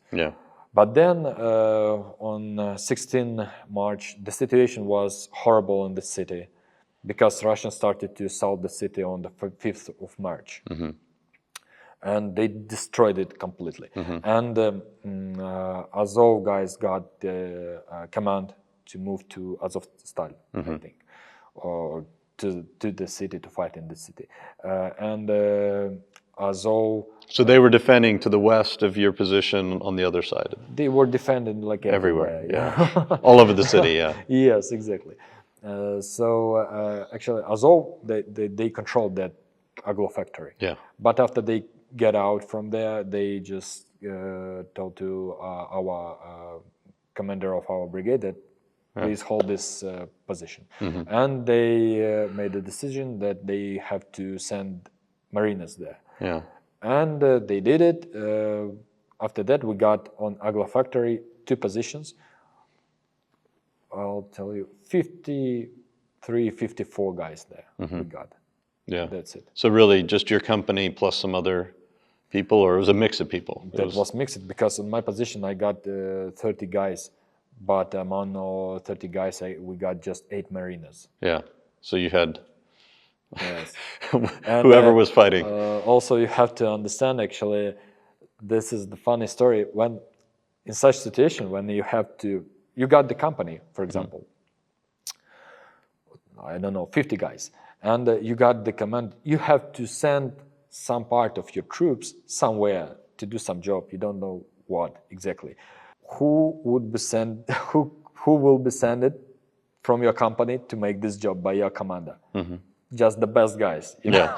Just the best of the best. So, you know, first of all, and we knew what are these positions, because in 3-4 days before, Russians tried to assault that factory, and they got casualties. Approximately 100 soldiers were just killed, like more than 30 for sure. These snipers and Azov guys, they made this job. They just killed a lot of Russian soldiers there. And then our commander, he said, like, he gathered all the sergeants and said, well, we got the command to move to this position. So I just ask you who is ready. And I was like, okay, whatever, let's do this. And then he said, well, okay, you're a nice guy. That's why I will let you to choose for your position 7 other Marines to choose. But to other position, I will send. And I said, well, okay, that's enough for me, because now I know that I can get cool, strong guys for my position. But I knew that another position is crazy, like, yes. Not going to have the best people, Exactly. Truly special force, So you took over that position from Azov, which had already inflicted a lot of casualties. And then on the 16th of March, why did you leave that position? Is that because they were... No, exactly from 16th of March, I was on Agla factory till the very end. Oh, okay. Till the 14th of April. Really? Okay, so you 1 month. Before the 16th of March, where were you? Before 16th of March, I was on Illich factory. Okay. Yeah. So that's like the main... With my own company. Yeah, with your own company. So you went and held that strong point for almost a month then? Yes. Wow. And how many times did the Russians assault that position? They didn't, after that time with the Azov, they didn't try to assault as usual, but we got plenty this DRG group. I don't know how is it in English. It's like recon groups. Reconnaissance. Yes, which tries to get inside and just to they did not try even to assault. They just try to kill you, to destroy some infrastructure and etc. So we got a lot of night fights there with these guys. But that was so crazy, like how they did it. Because we understood that they are totally like crazy idiots, actually. Because what they did, just try to imagine, they took like one guy, for example, mobilized guy from Donetsk, some civil guy. They said like, now you are a special force man, you are Rambo, you are the best one. Here's the light for you, lighter, like, you know, civil lighter. And they said like, go there, you see this factory, Agla factory, there is no one there, and you just go and find some place for us to come and take a rest, okay? Good. And this guy goes during the night, and he just goes with the lighter and just watching what is going on this factory. We see this idiot, we try to capture him. He can understand that someone, that his commander lied, and someone is here. So you captured some of these guys then? No, we tried, but we tried because, you know, he is not empty, of course. He got some weapon also. So the fight starts, and then we start to shoot him, try to shoot him, to destroy him. And at that period of time, we can discover that we got plenty of snipers, Russian snipers, and Russian truly special force recon around of this idiot, and they just use him. Oh, so he was like drawing you guys out. We start to shoot. They can see the light, and they start shoot us. You know, and then you got this crazy fight at night. You don't see anything because that was the year 2022. We didn't have anything. We didn't have archers. Didn't have night vision. Yeah, we didn't have any night vision. You just have this AK-74. That's it. So, and you got plenty iron structures, buildings, and that was pretty much crazy, you know. So every night it was like probing attacks or some... I would say that not every attack. A lot, but not. For sure, not every attack, because again, what we have to understand, that was the very first month of war, and Russians, they truly believe that it's gonna be like 2-3 weeks maximum. In that case, if they got some, well, they didn't, they used everything they could. So you just sent 2 mines from mortars to Russians, and back you got something unbelievable. Iskander, like aircrafts. They were shooting everything. Yes, you got tank battalion attacking you. So because they truly believe that that we don't have any army, we will not try to defeat. So everything would be pretty easy. That's why they didn't. They used all the troops, all the equipment, all the ammunition they had. That's why we got the biggest problem was tanks, artillery, and aircrafts. So you held that position for a month. Yes. Until April 14th. Yes. And then what happened? Something happened on April 9th, actually. Look, at the end of March, well, Russians captured the city approximately on 20th March, 23rd, 24th of March, something like that. And we understood that, you know, the end is coming. That is so close because we were running out of food already. We ran out of cigarettes And that is crisis. You Catastrophe. cannot even. Yes, this is the even worse that we didn't have anti-aircraft systems, but that was okay. But when we got run out of cigarettes, that was truly catastrophe. So and there was no resupply. No resupply. Yeah. So we got we understood that that we have to do something, because we cannot continue just sitting on the position, because Russians were bombing. For them, that was so easy. They had just to discover our position and then use Air Force. Yes, and use Air Forces, because the best what we got, Stingers, Agla, that is civilian Stinger. Yeah. And then we got, just try to imagine, to protect all the city, we got as anti-aircraft systems 3 Strela 10. That is something like Chaparral, 3. And we got 3, just 3 Shilka, ZU-23-4. That is something like M163 Volcano. You know this? 3. So 3 Volcano and 3 Chaparral. Yeah. That's it. And Russians, they used, as I know, approximately, well, not approximately, they used 3 aircraft regiments. Yeah. One from Crimea, and a second one from Novorossiysk, and the third one from Taganrog. So that was like aircraft division. Yeah. They were bombing the city like daily. I remember the situation for the first 6 days we got the internet still. And my friend, he read the news and he started to laugh. I said, what happened? And he said, listen, news from Kharkiv. The situation in Kharkiv is a catastrophe. Like Russians bombed city during day 10 times. And we started to laugh because Russians bombed Mariupol 10 times during 1 hour. My friend like read this statement, you know.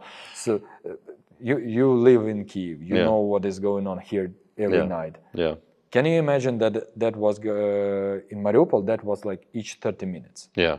That each 30 minutes during 1.5 months. Yeah, and they didn't have any air defense. No. So you guys ran out of, and I know that in your interview with Rob, you go into the breakout attempt and getting into captivity. So I'm going to end it here because we have to wrap up here. But April 9th kind of set the scene for the next episode where you and Rob start about how the battle for you started to end and the period of breaking out and going into captivity. For me, that was maximum funny because, well,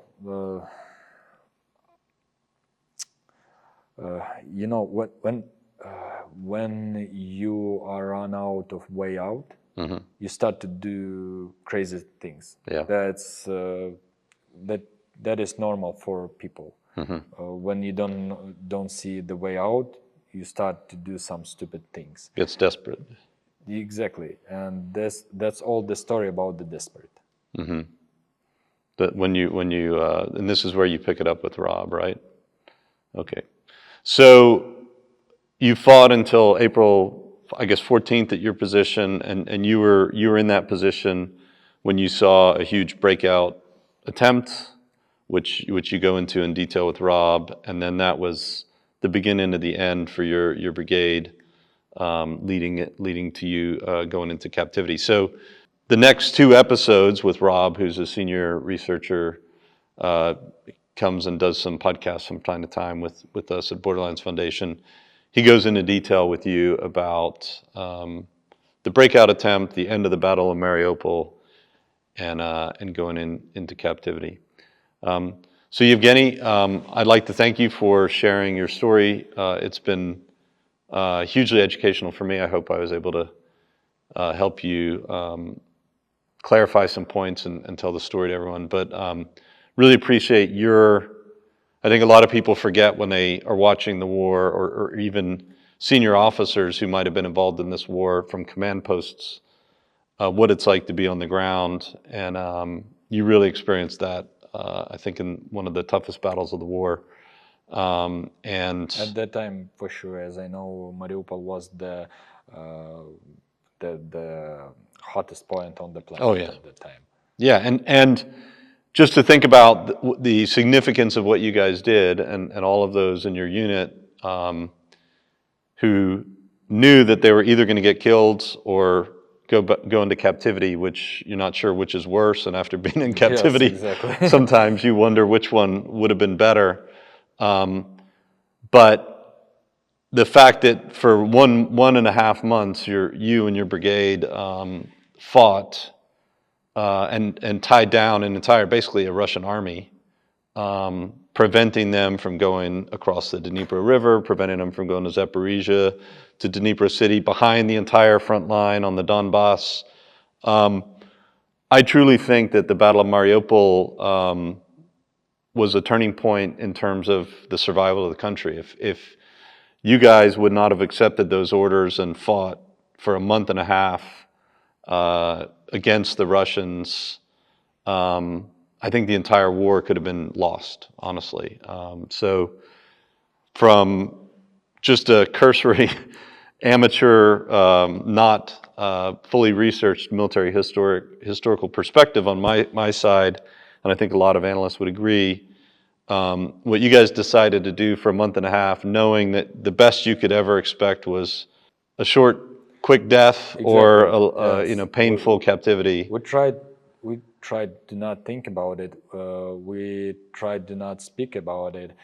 Everyone understood, like, this is the thing. This is the difference between contract soldier and this kind of mobilized. Well, no, actually, mobilized guys, they were fighting as well. But the heart of troop has to be professional, specialized contracts, and it doesn't even mean that you know how to fight, but it means like you know what doesn't mean the order. Mm-hmm. That you have to make the order, and if the heart of combat brigade officers, surgeons understand this, they are really high qualified and disciplined. In that case, you can use with them mobilized guys, and they will they will make the order. So we got this order. We understood that we are done from the very beginning when we were going to this Neptune first march, because we were waiting that they will tell us go to Zaporizhia. After we got this order to get the position and to defend, we understood everything. Mm-hmm. But you cannot find any mariner who could try even to escape. Yeah. Everyone got to the position and started to make orders, and we knew what's gonna be the finish of it, the end. But we truly believe that we broke all Russian plans, and we could feel that in the captivity. Mm-hmm. They hate us, like guys from Mariupol, Azov and Marinas. That is the worst. Like what can happen to you. Like from the very beginning, they were so aggressive for us because of that, because they had to move further to Dnipro, and they stuck in Mariupol. Mm-hmm. Yeah, I mean, you really changed, I think, the course of the war with your leadership, your brigade, Azov Regiment. The story of the Battle of Mariupol, I think, is a case study in courage and following orders when you know that the best outcome for you is one of captivity or death. And being in captivity, you said at some times in the next episode, you probably wish it would have gone the different way, but I'm really thankful you're sitting here. It's a privilege to have you as part of our team at the Borderlands Foundation, directing our team and helping me find and recruit and manage a team of veterans to go tell your story in America, in London, across the world, raise awareness about Ukrainian military history.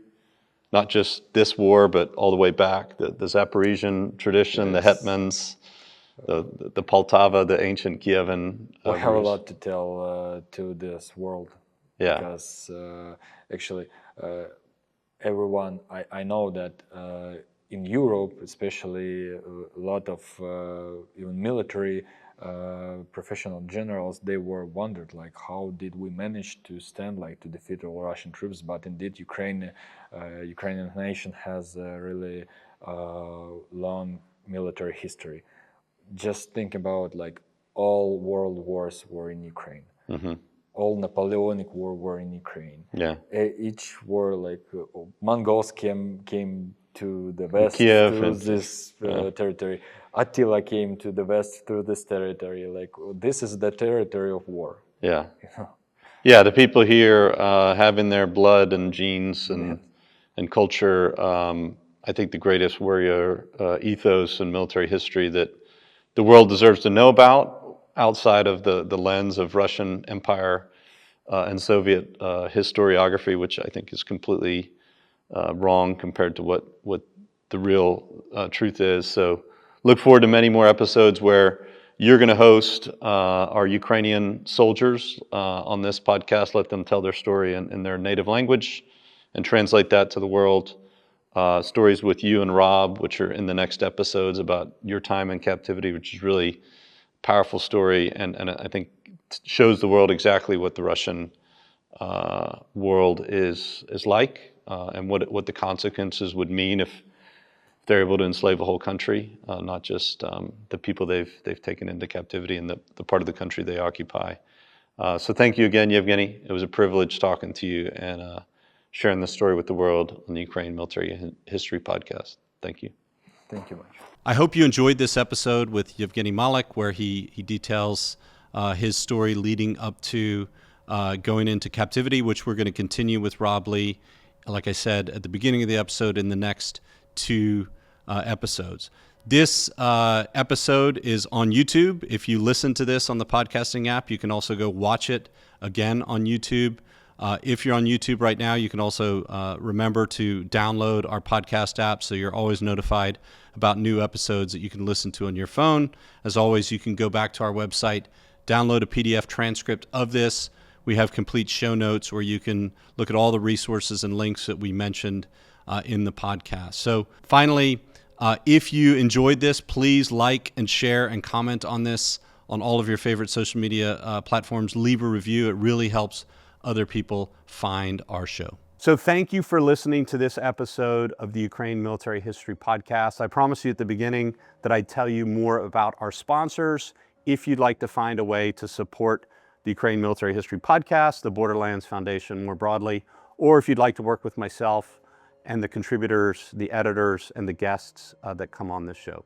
So this podcast is produced by the Borderlands Foundation. The Borderlands Foundation has 2 main initiatives. Our mission at the Borderlands Foundation, it was founded right after the war started in 2022, is to make sure that Ukraine's heroes are never forgotten. And there's 2 things that I'm passionate about helping Ukraine do. Number 1 is build a strong future for Ukraine, for my family that I'm raising here in Ukraine, through national military history study and education. I believe that nations, great nations, are founded and sustained and grow in strength based on the stories that those nations believe together about their history. And Ukraine has had a very complicated history. It's a very old country. A lot of people don't understand that Ukraine's 500 years older than actually Russia, as Ukraine was around before Russia.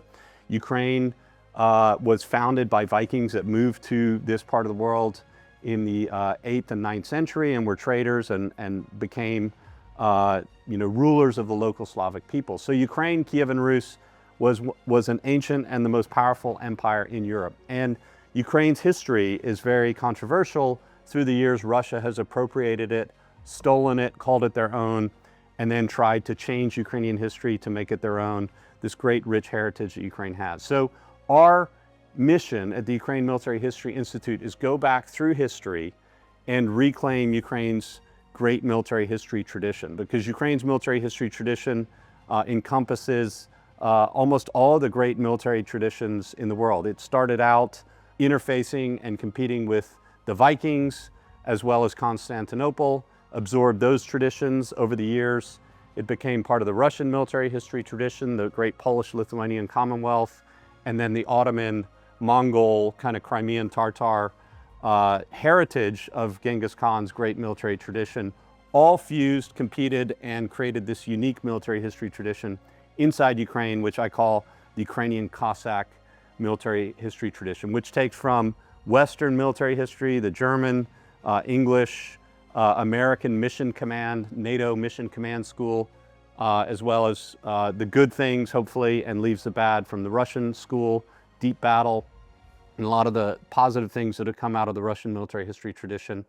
And our mission is to help with the world's best military history center studying the current war, going all the way back into history throughout Ukraine's history, starting battles from World War II that were fought in Ukraine, World War I, the first Ukrainian independence period from 1917 through the Russian Civil War in 1921, back to the Cossack period, all the way back.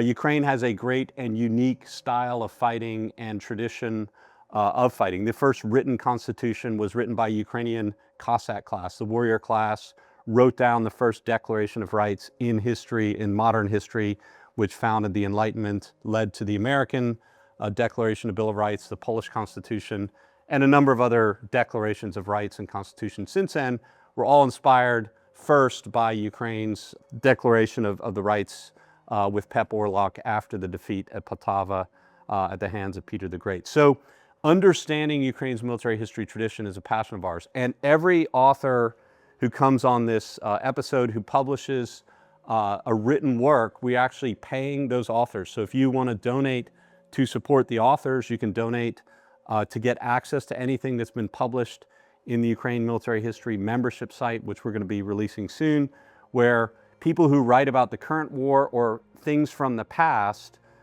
in Ukrainian military history, or some military historical case study that can help Ukraine think about how to fight and win and innovate in the current war, all those authors are getting paid by the center. I want to encourage great scholarship by paying Ukrainians to write their own history, and other people want to contribute to pay them to build this body of work and knowledge at the Ukraine Military History Institute. So when you donate to support this podcast, we have production costs. It helps us pay the author that we come on and interview about what they've written or what they've done, and then also just pays for all the production costs, the social media, the distribution, and everything that you enjoy about this podcast. So that's the first way you can support the center. The second big way you can support the center is we have and are building a Heroes of Ukraine tour, which is going to be a custom program that we're developing, which takes people who want to come in and see the battlefields of Ukraine from the current war that have been liberated. We can take you to different battlefield sites. The Battle of Kiev, which we've studied very well and have a lot of material, people who've studied that and can show that to you. Or if you want to go out to other sites, battles that have in territory that's been liberated in Kherson or Zaporizhia or other places out in Sumy or Kharkiv province, we can take you around to those sites. This is something we're developing. We want to launch this if and when the full-scale fighting with Russia pauses. We believe this could be a much bigger tour that people can come on a tour just buying individual seats, and over a couple of weeks meet people from all over the world who want to see Ukraine. But before we do that public version of the tour where anyone can book any number of seats at scheduled times, if any of you would like to have a tour of the battlefields of Ukraine that have already been liberated and are safe, we don't do war tourism to active parts of the fighting, but we do tours, historical staff ride battlefield tours for military professionals, government officials, and or business leaders that would like to understand what has happened here. You can contact us about the Heroes of Ukraine tour. So that's the Ukraine Military History Institute, which pays for and produces this podcast. The next sponsor I'd like to discuss is the Ukraine Center for Traumatic Stress. This is a center that is near and dear to my heart because of my past service in combat as a soldier, my study of history and the history of psychological trauma that comes from serving in combat, personal experience of my own, overcoming my own struggles with it, is a center dedicated to helping advance the research conversation and funding of breakthrough technologies and treatments for post-traumatic stress disorder, which affects a number of soldiers who've served in Ukraine And we want to make sure that they recover psychologically to become productive, vibrant leaders in the future of Ukraine. This is headed by Major General Vladislav Klitschko, retired, the former commander, the first commander of the Moral Psychological Support Forces of Ukraine under the Commander-in-Chief, President Valery Zaluzhny. It was a new position that he created right before the full-scale invasion.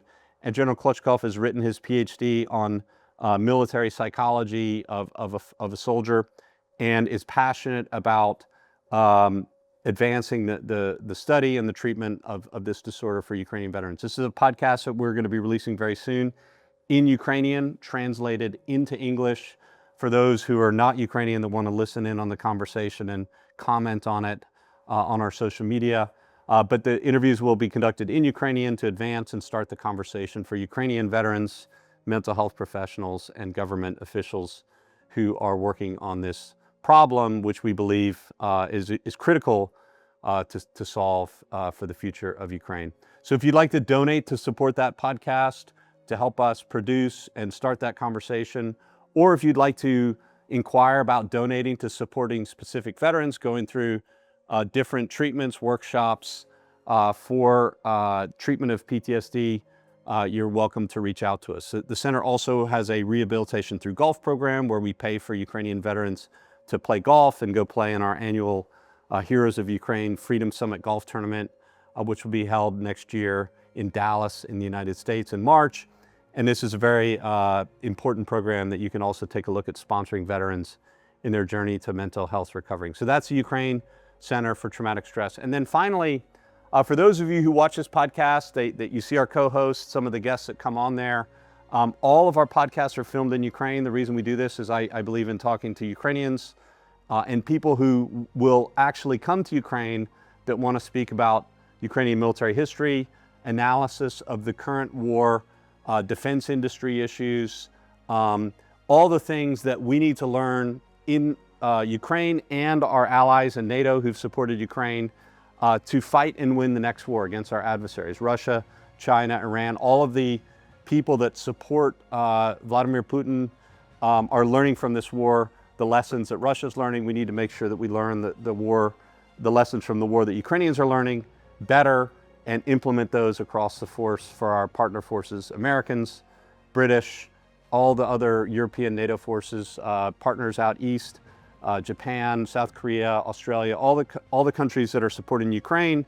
We want to make sure that we create a community that disseminates those lessons. And we get contacted by different groups, sometimes governments, foreign militaries that would like advisory services to help them learn and implement the lessons of this war for their armed forces. Defense companies who reach out and would like to get help developing, testing their product, selling their product inside Ukraine that may be helpful on the battlefield.